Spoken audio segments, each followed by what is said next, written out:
geeky with Gamer Leaf, the podcast in which one man strives to level up his geekhood and helping you do the same, one battle at a time. Now, let's get geeky with Gamer Leaf.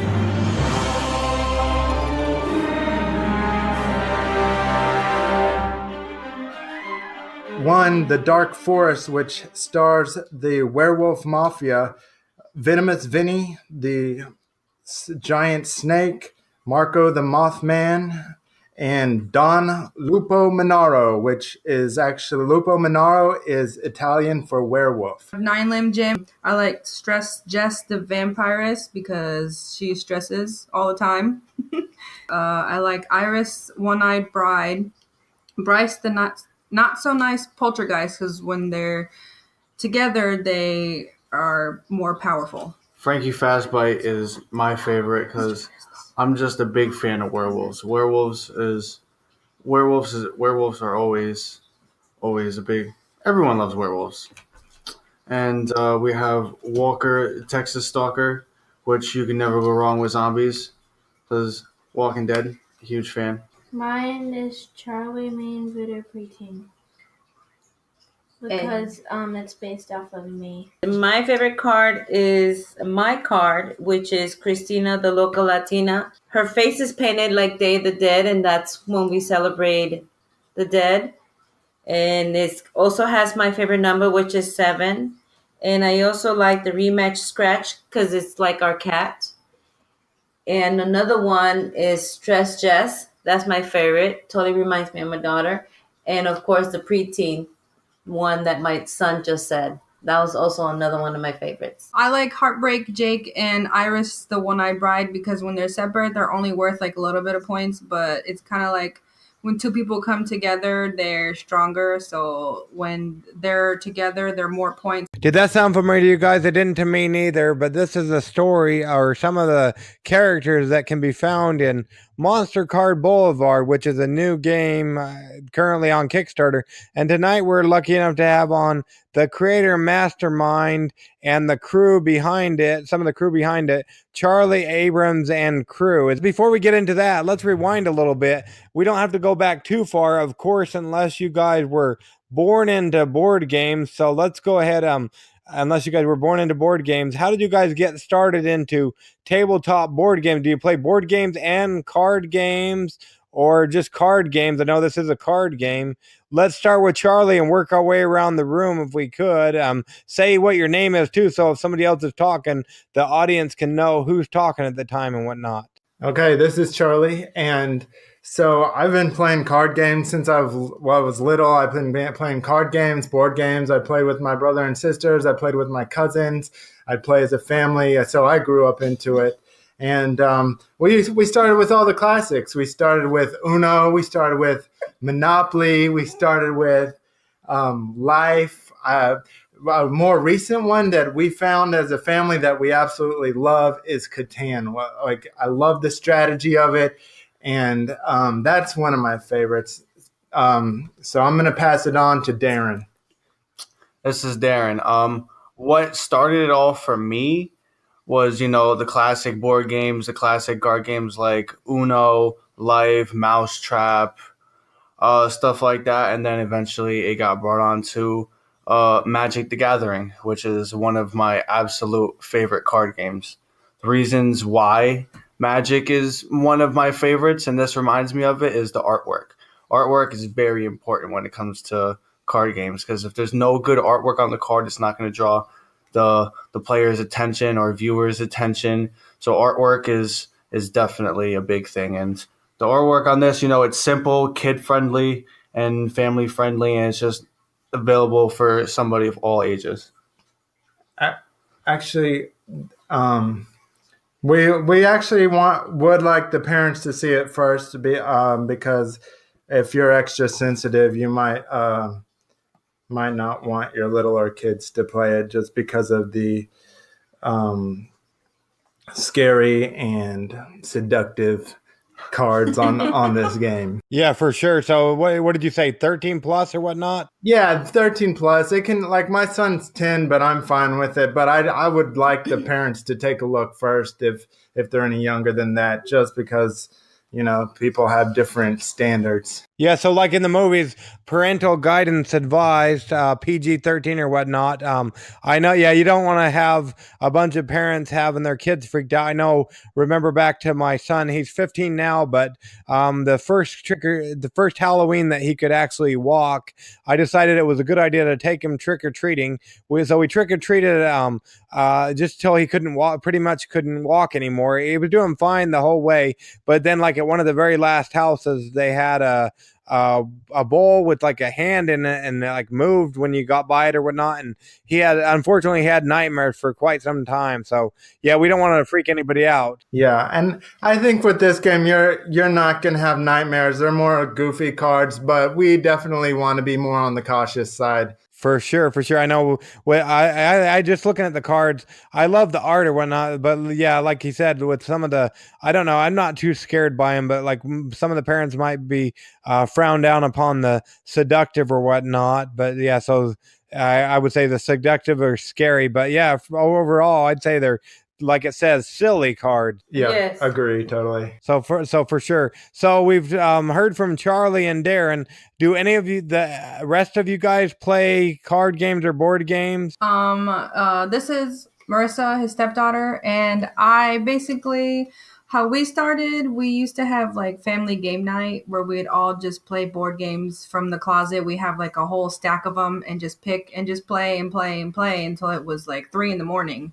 And we kept doing it and we stopped for a while, and then we kind of just started back up again. And then he kind of came up with this game. It took a while. He put his like heart and soul into it, and so we just started playing it. And I showed my friends. When my friends and me are bored, my boyfriend's friends will just pull the game out and we'll play it, and it'll kind of just fill time and kind of just bring everyone together in like a family kind of way. So that's why I started playing it again, because we kind of just came back together that way. Cool. So we got Darren and we got Charlie and we have Marissa. I want to say there's a couple others. Absolutely. Charlie, do you want to go for it? This is Charlie, And how old are you, Charlie? 11. 11. Do you like board games or card games or anything like that? Yeah, You got a favorite? yeah. What's that? Uno. Uno. I'm a big Uno fan. Before I found out what tabletop card games were and what tabletop games were today, I used to collect different Unos. Like, I don't remember all the ones we have, but they have like different special abilities and whatnot. Do you just like the traditional Uno, or do you have different kind of Unos? Traditional. We actually got a robot one a little while back. It was on clearance, but it's pretty neat because it spits the cards out as part of one of the gimmicks. But I like it. It's pretty cool. Cool. Yeah, we have like, I don't even remember all of them, but like there was a Peanuts Uno. There's all kinds of different ones. Mario Brothers. Hello Kitty. And they all have like special cards or whatnot. Yeah, that one of the first presents I got Marissa was a miniature Hello Kitty Uno. Well, there you go. Cool. So, Charlie, do you ever win? Do you win your parents and your siblings at Uno, or No. no? And you still like it? That's good. That's a good game if you still like to play and you don't win. I know my Barbarian Leaf. He'll be 10 this year or whatnot, and he used to not like it when he won games. But we recently played another game that's on Kickstarter called Yard of the Month, and we were talking on one of our previous episodes, and he talked about he still likes it even though he didn't win, and so that's pretty good. Keep at it, Charlie, and you'll be able to beat him. Maybe you can't beat him at Uno, but maybe you can beat him at Monster Card Blvd. Yeah. You can? You beat him all the time at that game? Sometimes. Well, that's good. That's better than ever. That's awesome. And then I think there was somebody else besides Charlie. This is Christina, his wife. What about yourself, Christina? How did you get into board games, or did you marry into them? No, Marisa and I used to play board games all the time. And when I had my son, we used to play board games more often when he was little. And sometimes we play card games like Uno. There's this Mexican game called Conquian, and that's more like it's a card game, but it has different suits like spades, swords, coins and like kind of a cup game. So we used to play that, and also played Loteria, which is like a bingo, but it has like different characters on there. So we've always played games when I was little, and I really enjoy playing games with my kids. Yeah. Christina introduced me to Konkion recently, and I love that game. We play like almost every night for a while. So, and it's cool because it's from another culture. It's from the Hispanic culture. So normally I wouldn't get to play something like that, but I think her deck that she got was either from San Antonio or Mexico. Where was it? Yeah, San Antonio, Texas. Yeah. So that's where she's originally from, and they have all types of Hispanic stuff over there. So the game's really cool. If you ever in San Antonio or Mexico and see Konkion, then I suggest you pick it up. I don't know how you're going to learn how to play it because I was lucky enough to get my wife to teach me. Oh boy, we'll have to revert back to. We'll have to go ahead and see if we can search you down after your successful Kickstarter. If anybody wants to learn how to play, how did you say it again? Or Konkiano or Konkian. Konkion? I don't know. I'm going to slaughter it, so I'll just give up while I'm ahead.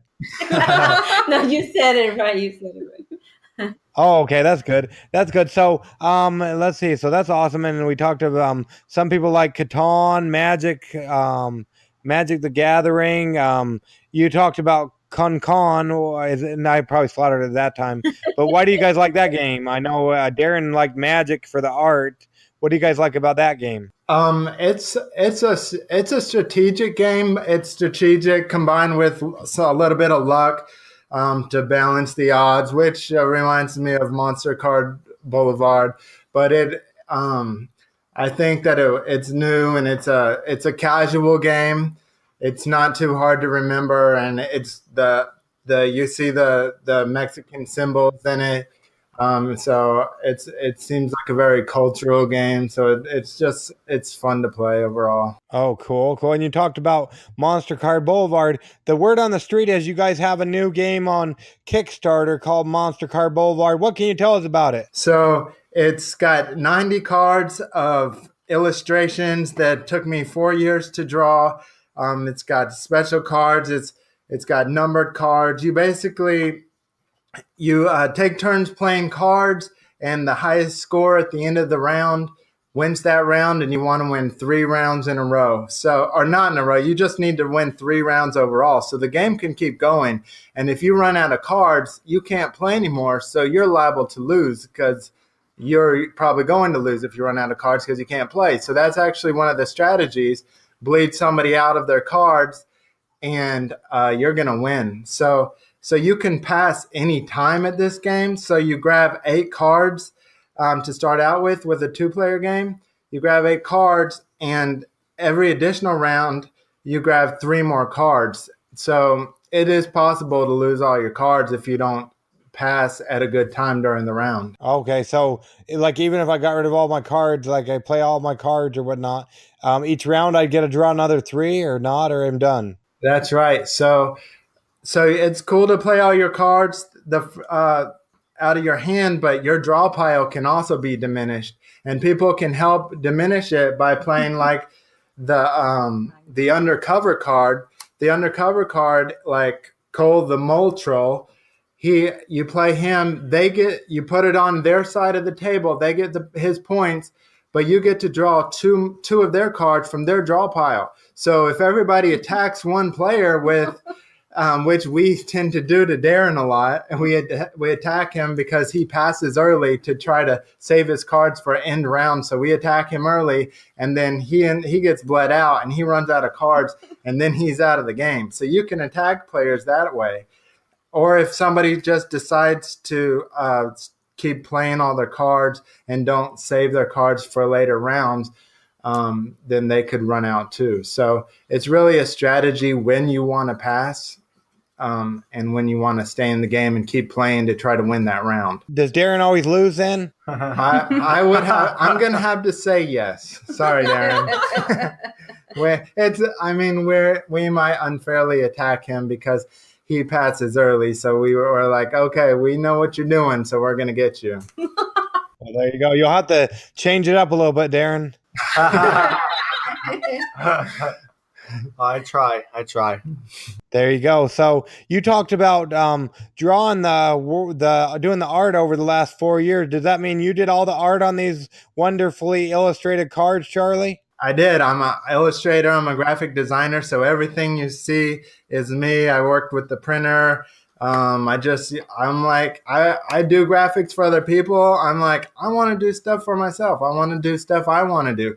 All this here is the stuff that I love. So I get to use my skills for something I'm passionate about.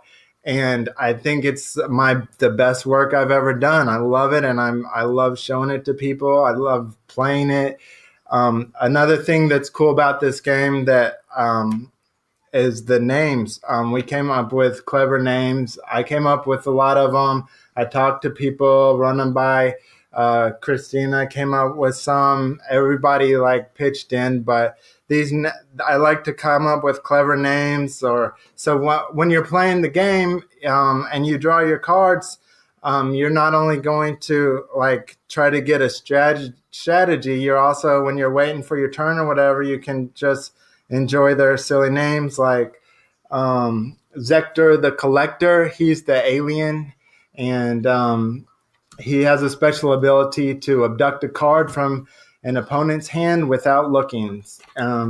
Or you got Bernie the Firefighter Biter. He's a zombie. Another zombie is Booker the Construction Worker Lurker. So they have different jobs. You've got Plaid Vlad. He's a vampire, and he's a hipster vampire. So he's got a plaited cape. He's got the beard with the big mustache. So he's one of the silly cards, Plaid Vlad. And wasn't there somebody modeled after Chuck Norris too? Maybe undead. Oh, good call. You're thinking of Walker the Texas Stalker. Yeah, there you go. Yeah, I like that. That's kind of cool. Yeah, Walker the Texas Stalker. And I'm from Texas. Christina's from Texas. Marissa is from Texas. So he's a very appropriate card for us. Well, there you go. There you go. Cool. Yeah, that's just some of the names and looking at the art that's on the Kickstarter page. And it doesn't look like all 90 cards are there. So, yeah, just looking at the ones that are available, it looks like a pretty awesome. I don't know how the game plays or whatnot. I know you said a little bit about it. But so per se, we were to sit down to play Monster Card Blvd, what would that look like? Wait, what would it sound like? I mean, this is a podcast after all. Here's what it sounds like. Let's say you have a 4-player game because it's 2 to 4 player. So 4 players, each person draws 5 cards. But first you divide the 90 card deck between all the players till all the cards are gone. Okay, then you can all look through your decks and pick the strategy you want. You pick the 5 best cards you want for a 4-player game. For a 2-player game, you get 8 cards. 3-player, 5 cards. But so you look through your deck, you pick the 5 cards that you want. So this is where the strategy really comes into play. So you have a lot of cards to choose from. You pick your 5 cards. Are you listening, Darren? Yeah, I'm listening. Darren. Okay, good.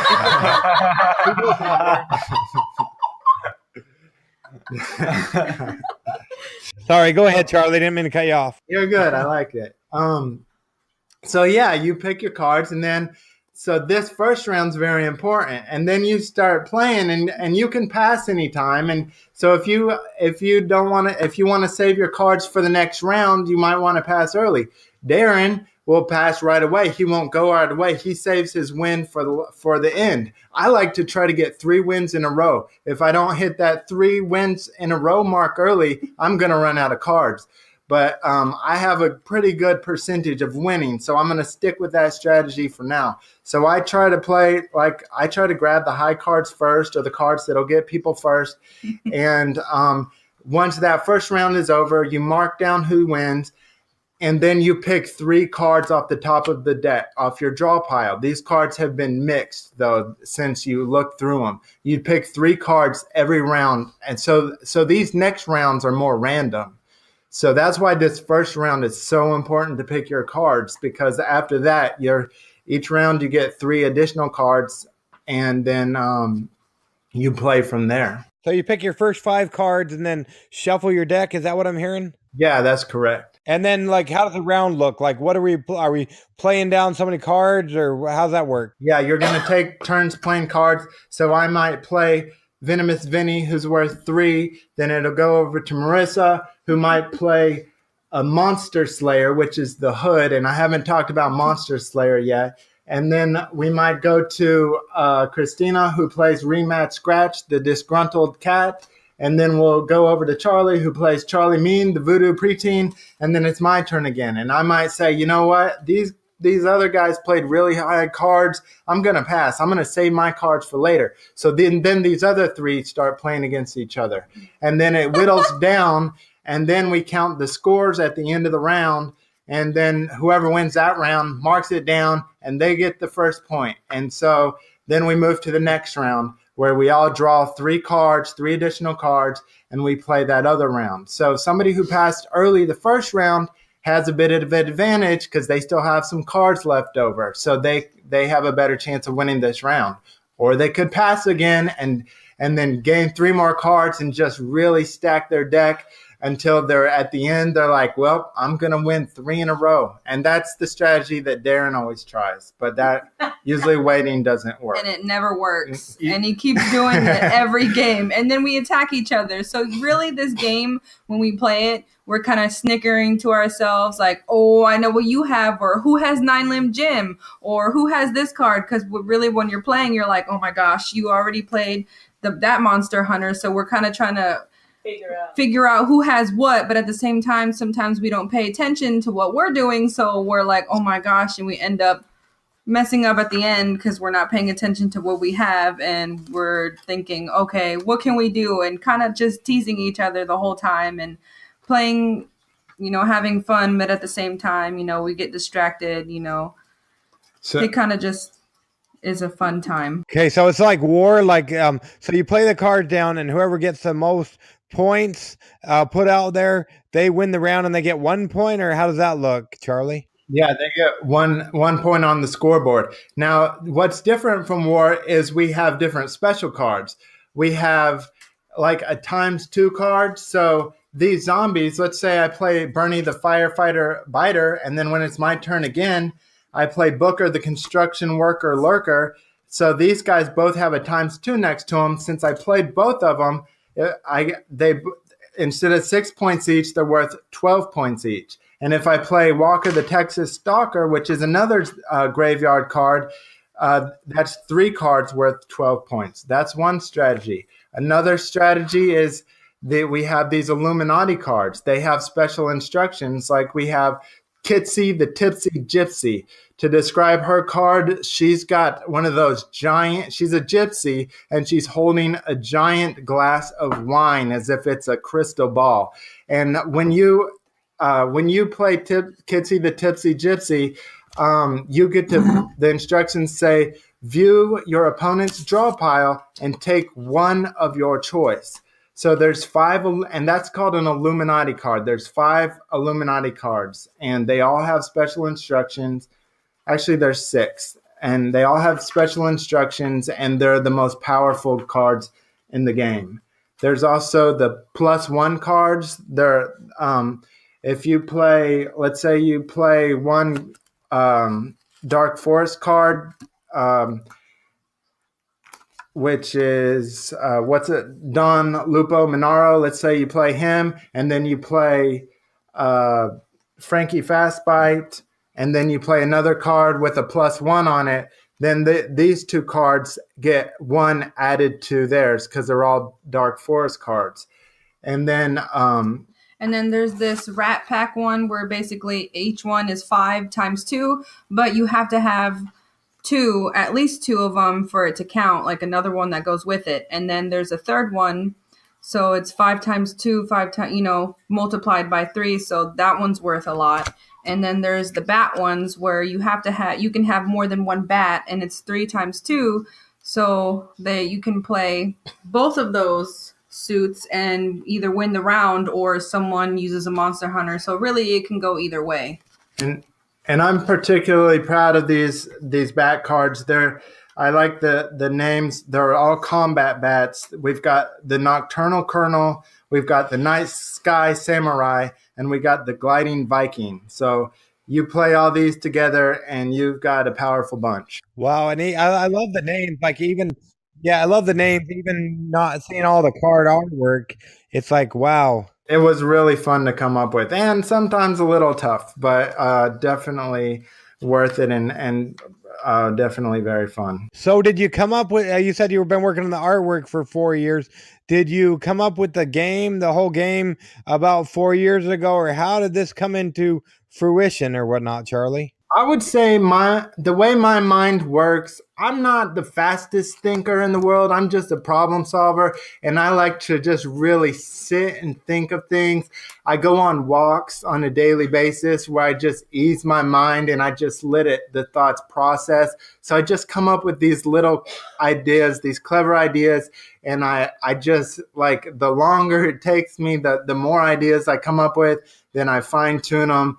And so it was a slow process coming up with this game, a slow one, but it also, I love to think. And if I don't think about something like this, if I don't have something to occupy my mind, then I'll just start worrying about things. So this game was very good for me and very relaxing. And I'm very proud of it. Well, yeah, it looks pretty cool. So I imagine there was a lot of play testing that went in over the last 4 years. During play testing, was there ever anything that you guys had to scrap because it just wouldn't work, Charley? Yeah, I think what it was is one of my main goals of this game was to be easy to learn, because sometimes we've had, like we've talked about, we've had a lot of family game nights, and sometimes when we get a new game and there's a 4-page instruction book, yeah, we have some issues getting through it. We don't return to those games. So my main goal was to basically allow you to play it just out of the box.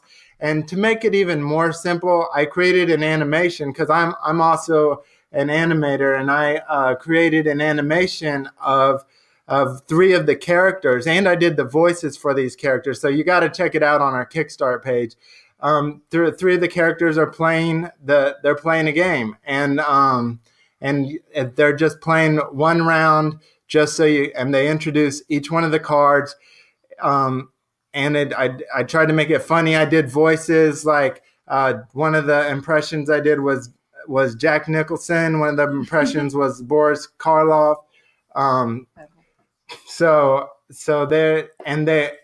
I say these names, but they were characters in the game. My Jack Nicholson impression was Fernie the attorney, and Boris was Boris was Nine Limb Jim with the spider. So yeah, that video was really fun, and I just wanted to make learning the game as easy as possible, so people can jump right there and play it instead of spending a whole night trying to figure it out. Awesome. And that's right under the About page. Right under About, under the Kickstarter video, looks like.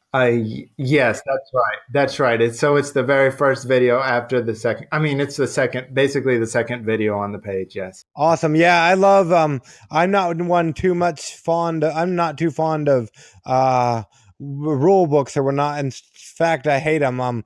My son really wants to play ray guns and rocket ships, but I'm still working on the rule book or whatnot. I do like to watch videos to learn how to play. That's kind of actually how I got into what tabletop board gaming is today.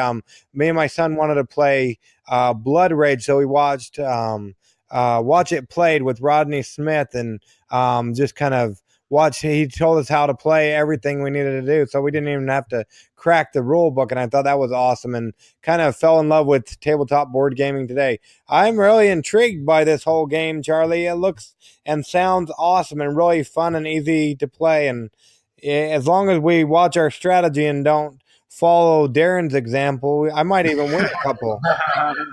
Yeah. And even if you're not into strategy, you can just play the cards. You might not win, but you can still enjoy the game. So anybody can play, because you're going to know how to play.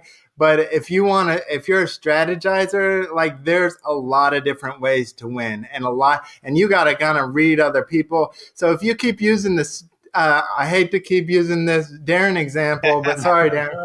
if you keep using the same strategy, it might work the first time, but if you got people like, I know what you're gonna do, then it might not work out so good after that. So you got to switch it up. Especially after 4 years. Yeah, put a lot of time into.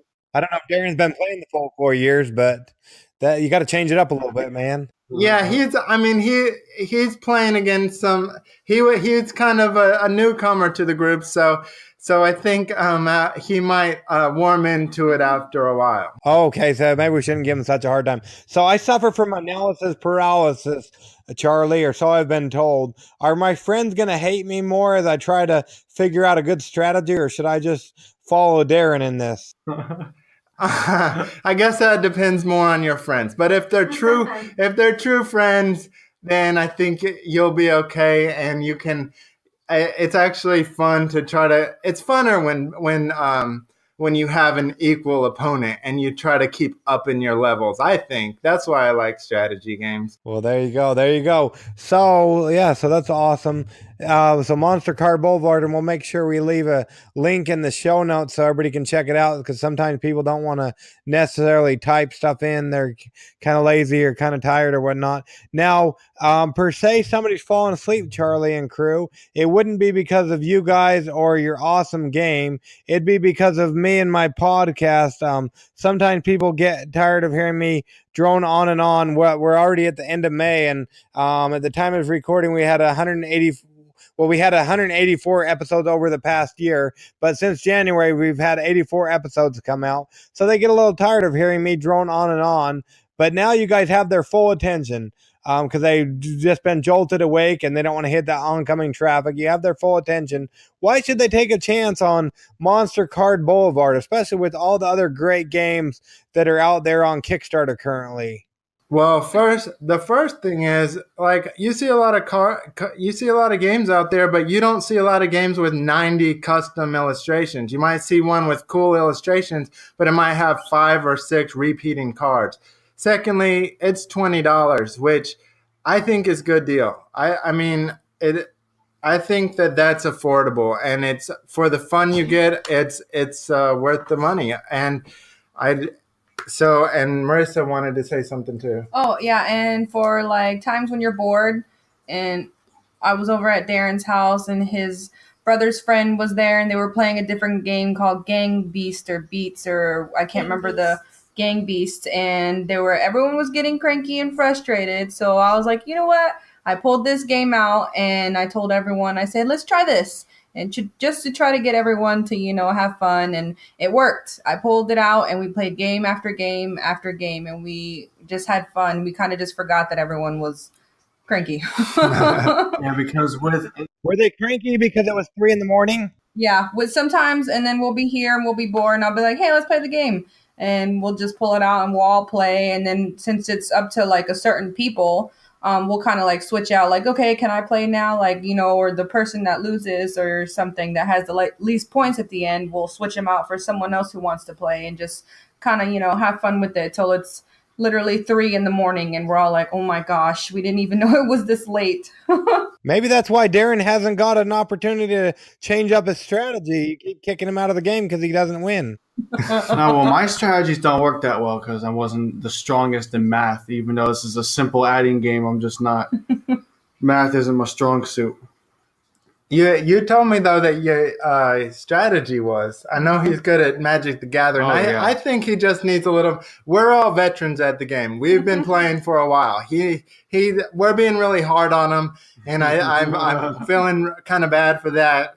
But he just needs a little bit more time to get to our level. Yeah, just study it like Magic the Gathering. Yeah, you guys let him play. Don't boot him out of the game after the first 1 or 2 losses or whatnot. Let him play a little bit, and I bet we can turn things around. What do you think, Darren? Yeah, I think so. It's a simple game. I'm pretty sure I can come up with a simple strategy. Yeah. He just taught me Magic the Gathering. I got it was his birthday. I got him some Magic the Gathering cards, and I got myself some because this is one of the reasons I made this game simple, because I did not understand Magic the Gathering. I always thought the artwork was so cool because I'm an artist, and I'd get a few cards now and then, but I'm like, I have no clue how to play this game. So I was very thankful for Darren to show me, and I thought of it helped me think of some ideas for my game for when the expansion pack comes out, because I just have all these ideas, but I want to introduce them slowly. But I do want to have an expansion pack eventually. So I'm just, yeah, Magic the Gathering is cool, but it is more complex to learn. Yeah, I didn't get a chance to play Magic the Gathering really. So my friends started to play it, and then when I was in high school, and then as soon as I had some money to be able to afford to try to get some, they stopped playing it. Yeah, I understand that. But then you talked about this with Monster Card Boulevard. It's pretty inexpensive. What you said, you can get the whole game for $20. Oh yeah, and here's the thing with that is it's not one of the things too about Magic the Gathering that I didn't love is that you have to you're like constantly buying cards. You might get the same card. You're trying to build your deck.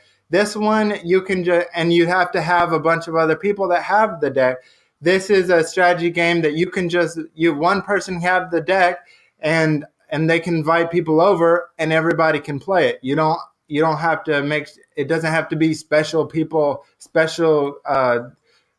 that own it and know how to play it. It's game for everybody. You can have Monster Card Boulevard parties, have just get-togethers and play it, and just invite whoever. It doesn't have to be a special gathering. Yeah, it looks like a pretty fun game. I'm excited for it. So per se, because it looks like at the time of recording that you guys are overfunded, so you hit your goal. As my daughter so nicely pointed out to me, you haven't funded yet because you have to wait till it closes the 17th of July. But per se, somebody does take a chance on Monster Card Boulevard. I know you don't want to overpromise and underdeliver, but when should they anticipate getting their own copy of Monster Card Boulevard, Charlie? Great question. I'm getting it out. I'm going to say that I put on the Kickstarter, they're going to get it by October, but that was just giving myself time just in case there was any hitches. But I plan to get it out at least by September, if not earlier, because I've already set up with the printer. I've got my distributor.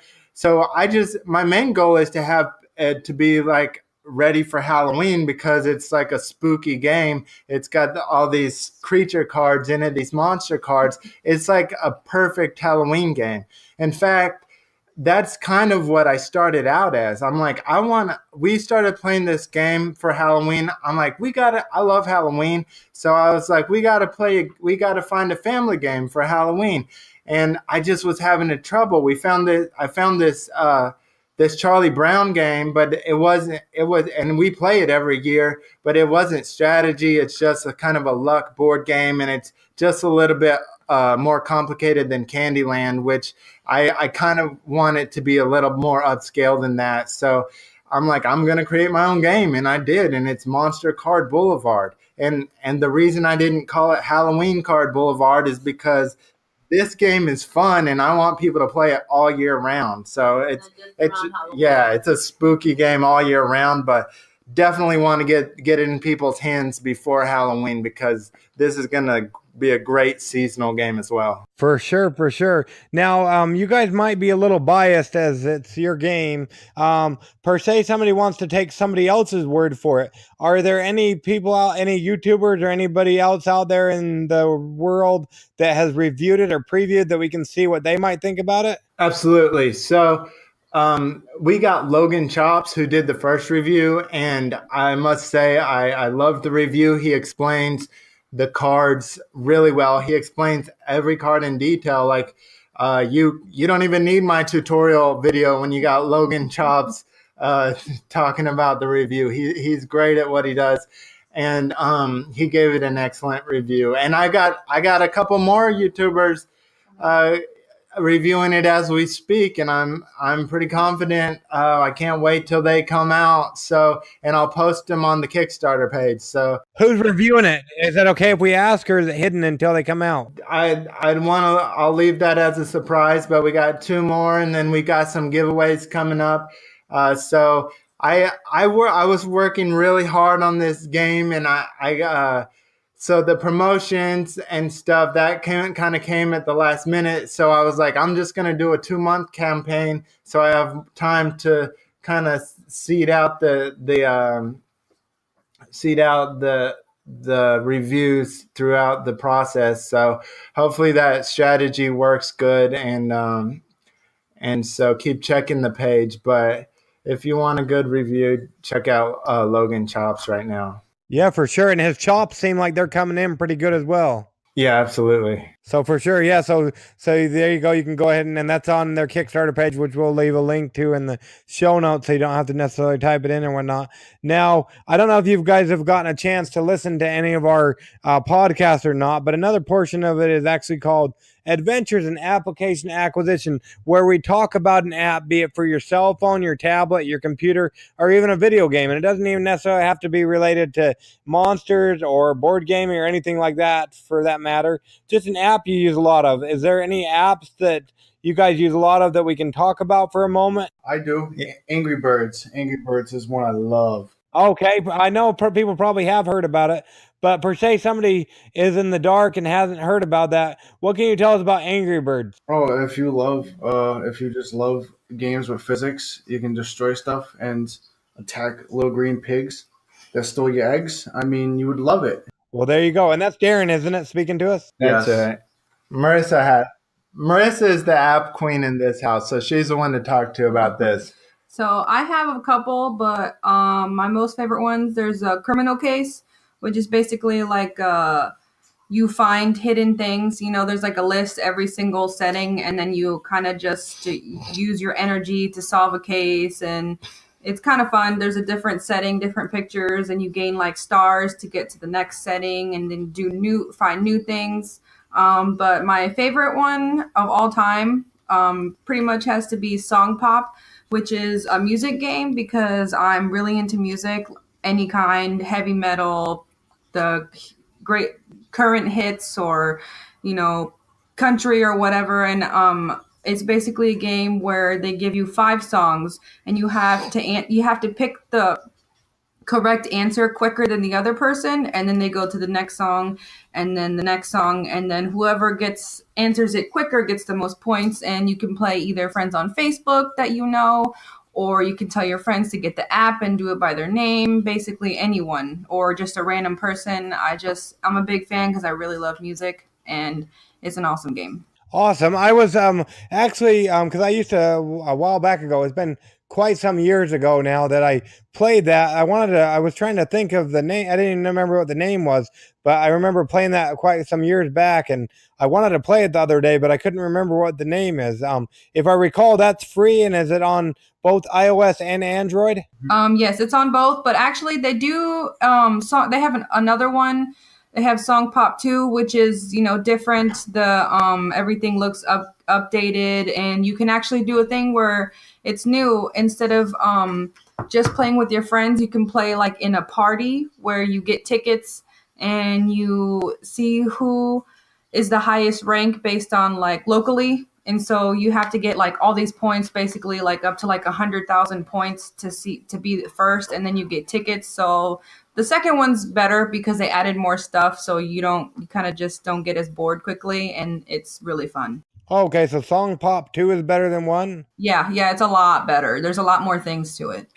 Yeah, she's really good at that. And we actually have our own version that I believe we came out with it before Song Pop came out. We've been doing it for years, and so we call it the radio game. And so when we're in the car, we'll just turn on a radio station, and then whoever says the name of the artist singing, they get a point. And then we'll switch the station, and whoever knows that song, they'll say the song and they get a point. And we just keep going through the stations. And here's the thing. If you want it, you can spend your points to listen to a whole song. So let's say we gathered about 12 points and we're way ahead of the other people, and we hear a song we like. We're like, I'm going to spend my point on this song. And like, yeah, we're game creators. We create games wherever we can. So, but that game is a blast, and I suggest playing that, especially if you're into just guessing So if you're an advanced music lover too, you can also go with saying the name of the artist and the name of the song. But I'm more of I'm good if I get the artist. And I'm also better at the older songs. So if it's a brand new song, Marissa's gonna win. Or if like you're on a really long road trip, you can just keep switching the radio station and then just gather all these points. And then at the end of the road trip, you're like, all right, who has the most points? You have 50 and I have 80. And just kind of count it up or use your points to listen to music or, you know. If you know songs, you'll rule that game. You'll rule the radio. You're like, oh, you don't. Normally, if you're like, oh, you don't like this music, too bad. I've got more points. I'm spending them. Oh, I would lose at that game. I never can remember the names of the songs or the artists and stuff. I would lose. Well, yeah. Well, Marissa, she plays that song pop, and that made her get way too good. No, but what I do is, for some reason, different bands, I can recognize a certain person's voice or the way they play their music or a certain sound. So I'm really good at differentiating someone's voice. So they kind of get mad because I win a lot, and I try not to, and I try to be like, okay, I'll give you like a second head start, then I'll guess. But it always ends up with I have a billion points, and then yeah. And when we first started playing years ago, you had to be pretty confident you knew it because there was no way to check it. Now, if we want to check it, we just bring up our app. Shazam. Yeah, Marissa brings up Shazam, and then we're like, we guess it, then bring up Shazam, and then we know the song. We know if we got it. To make sure they can actually legitly get the point. Yeah, because they're not faking it or just guessing randomly. Blatantly wrong. Bluff. Okay, good. I was going to ask who's a judge, so that's awesome. So now there's a judge as well. So I really like Charley, his version of Song Pop, the creator of Monster Card Blvd, but also for Song Pop too. So Marissa, if you own the rights to that app, what would be one thing you would do to fix it or make it better? I would fix the VIP because they kind of if you want to play with more than a certain amount of people, like they make you buy the VIP, which is like $5 a month. It's not a lot, but still, if you want to play with more than 10 people, you can play with 50. You can basically play with like an unlimited amount of people. Because what I do is I get tired of waiting for people to play me back. So I'll be like, okay, I'll pick a random opponent and I'll keep clicking that button. But then it'll say you ran out of basically rounds and I can't play with a certain amount of people. So once I'm playing with 20, then it's like, okay, you have to wait and I have to wait for people to reply. So I would change that. And that way you don't have to wait forever from like an hour to like a week for someone to play you back so you can play the game. Okay, thank you. So we try to make a green podcast around here. So if the creators or anybody who has anything to do with updating Song Pop 2 or whatnot is ever listening, you heard it here first on Getting Geeky with Game Relief, what Marissa would do to make that a better app. But I'm going to go ahead and go old school and say I like Charley's version better. Yeah, all right. But yeah, that game the whole family can play, and we love it, and it makes car trips just really easier. Fun. Yeah, easy. I wouldn't say fun, easier. That's a better word for We're all long. stuck in a car, cramped up. There you go. No more are we there yet? Yeah. Sometimes you hit those long country roads though, and you have like 2 stations, and it just does not work for you. Yeah, what happens? Yeah, what happens on that? What if you run out of radio reception? What do you do then, Charley, for this? We're like, did anybody bring any CDs? What are we gonna do now? I don't know. We'll play I Spy for a little while. A little bit awkward silence, yeah. And then. Oh, there you go. Awesome. Well, we don't want to keep you all night. So minus coming there to your hometown to stalk you guys and find out what you have going on, how would people go about following you, Charley, and finding out what games you have coming next or about the expansion packs or whatnot for Monster Card Blvd? Come put a like. I'm a Facebook person, so come put a like on my Facebook page. There's a website, monstercardblvd.com, that I'll keep updated, but I would come put a like on the Facebook page, and I put out updates, and you can visit it. And then for now, the first one I'd point out to now is Monster Card Boulevard on Kickstarter. Go there and watch the videos. I'm really proud of them, and they're funny. They it's got all of us as the cast. We're all dressed up as our characters, so I think I have some special effects in there. They're a little bit cheesy, but they'll get a good laugh. So check it out. For sure, for sure. Yeah, so like I said, we don't want to keep you all night, but we really appreciate you guys coming on, getting geeky with Game Relief with us tonight. Thanks so much, Game Relief. Love being here. No problem. It's time for Kickstarter Corner.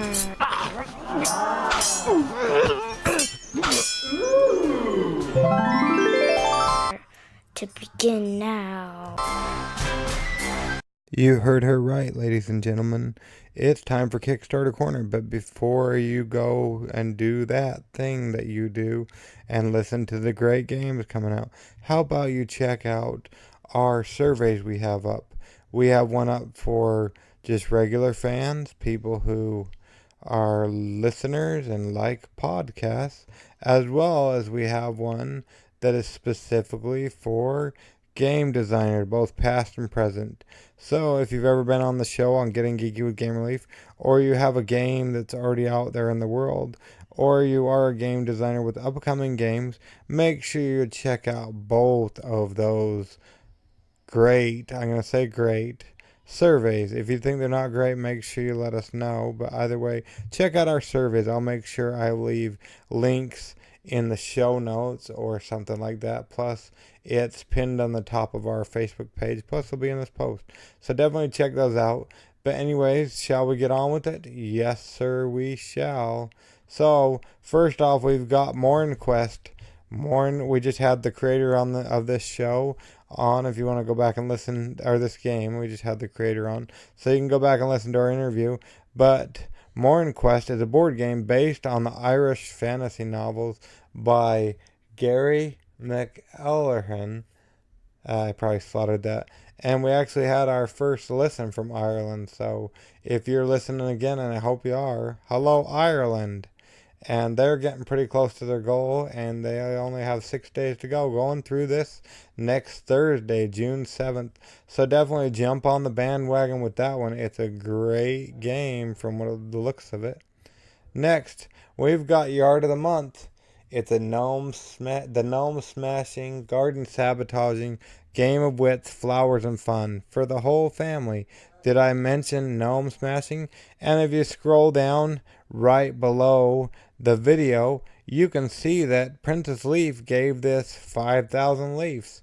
And it's got a little tag up there for her. She was excited about that. So definitely check that out, as that is her new favorite game. And hopefully they'll get to their goal. They've got 15 days to go, ending on the 15th of June. Definitely check this one out. Their goal is kind of modest, 15,000, but they still got a bit to get there. So hopefully you'll check it out.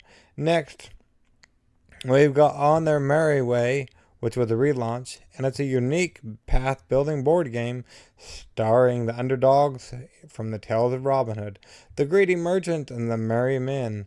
Definitely check this one out. The AI sounded really cool, and we interviewed the creator of this game, Chris, at the first of last month, because now we're in June. So definitely give this one a go. It's going through the 12th of June. Definitely check that out.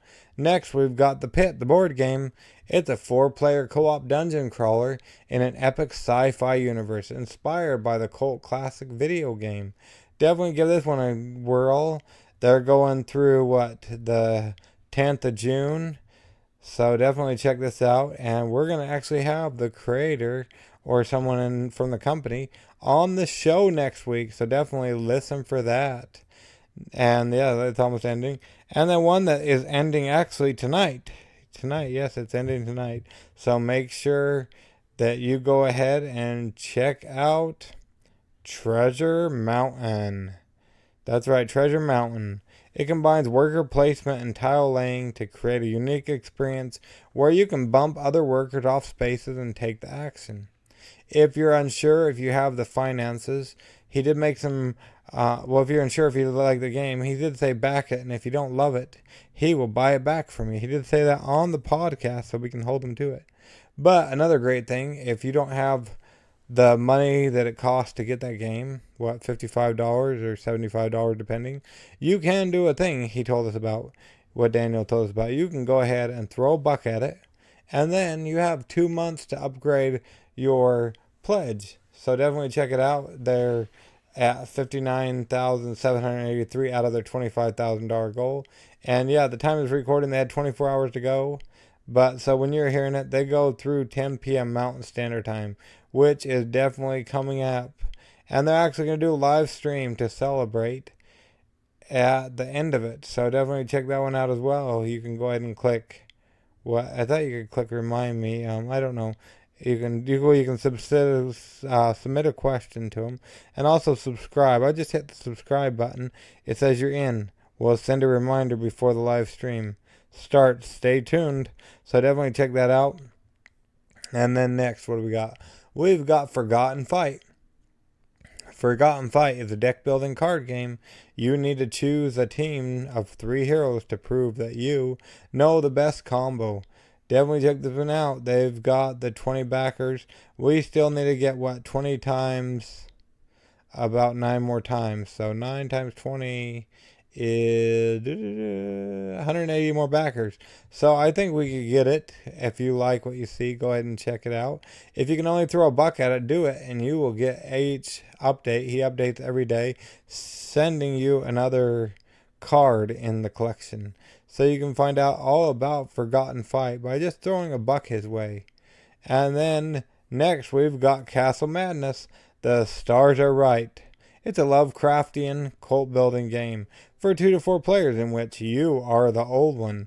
Definitely give this one a whirl. They were going through the 20th of June. So they got about 19 days to go. So definitely check this one out. Game Relief, that's me. I love the art on this one. It's pretty cool. And then, last but not least, we've got Bushido Duels. Bushido Duels.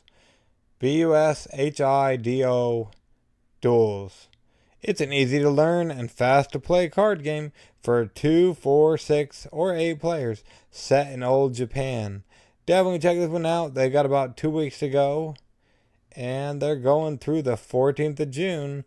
Got some awesome cards in there. Definitely check that one out. And let's see here. Do you have a game that you are going to be putting on Kickstarter? If you do, definitely go ahead and send us an email over at gamerelief@gamereliefgo.com, or go ahead and Facebook message us at Getting Geeky with Game Relief or Blake Leafy. Do that, and we'll be able to talk to you about your game. Anyways, it's time for you to get on with your lives, us to get on with our lives.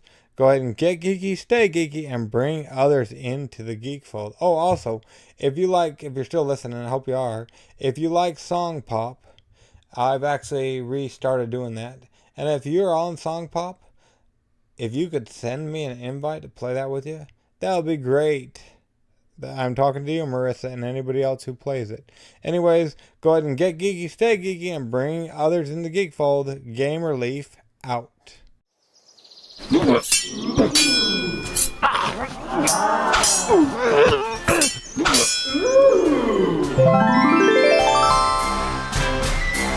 Gamer Leaf levels up. Tune in next week to see if Gamer Leaf's luck holds up.